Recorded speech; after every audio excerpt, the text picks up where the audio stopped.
Communication is so powerful that it can cause or it can solve problems. It's one of the most important assets that us as a human beings have.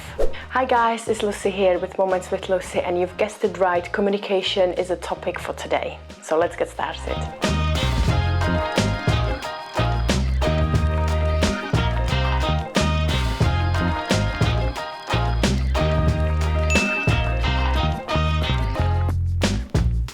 Communication is a beautiful thing. It can get you heard, it can explain how you feel, it can, show people what you want, but also if it's not used correctly, it can cause problems, it can drive people away, and you can lose relationships as well.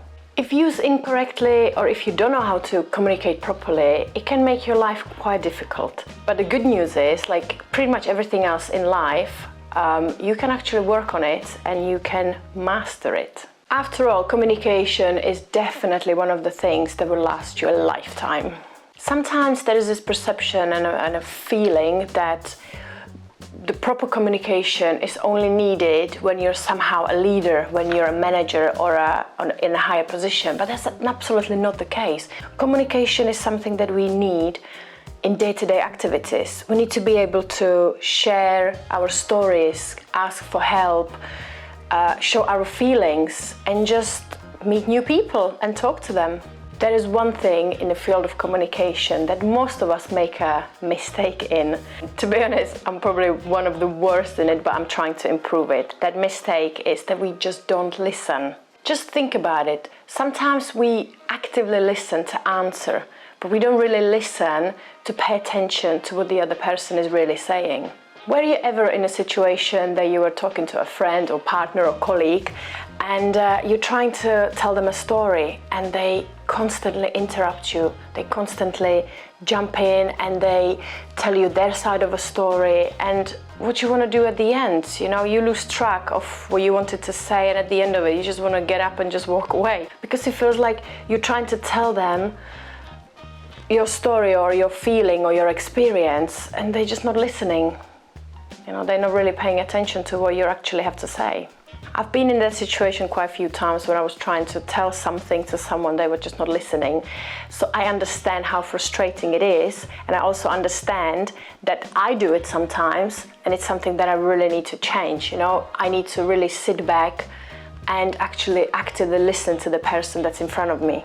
When it comes to think about it, that's probably why people love to talk to therapists, because all they do, you just sit there and you just pour your heart out, you talk to them about everything, and they're just sitting there and they're actually listening to you. Doesn't it feel great when you actually have the other person's attention? In order to be a better listener, all you need to do is just sit there and zip it. I know in your mind, you've got tons of things you want to say to the other person. You want to tell them what to do, you want to tell them your own experience, but all you need to do is just sit there, zip it, look at them and actually listen, take in everything that they're saying to you. And then once they finish, pause. Pause for 3 seconds, just you wait, don't say anything, and here is why. Those 3 seconds are enough time for the other person to actually think if there is anything else that they want to say or they're done with the story. And then you can engage and then you can give them your opinion. Why don't you give it a try? Sit in front of someone, listen to them, give them those 3 seconds to think about anything else before engaging back with them. Try it with someone that you know, someone that you live with, your siblings, your partner, someone that you work with. You've got to test it out, don't you? You've got to practice on someone. So that's exactly what I'm doing on my partner, but he doesn't know about it. So good luck with that. In the next video, I would like to talk a little bit more about how to become a better listener. So why don't we share this journey together? Have a lovely week, and I'll see you next time.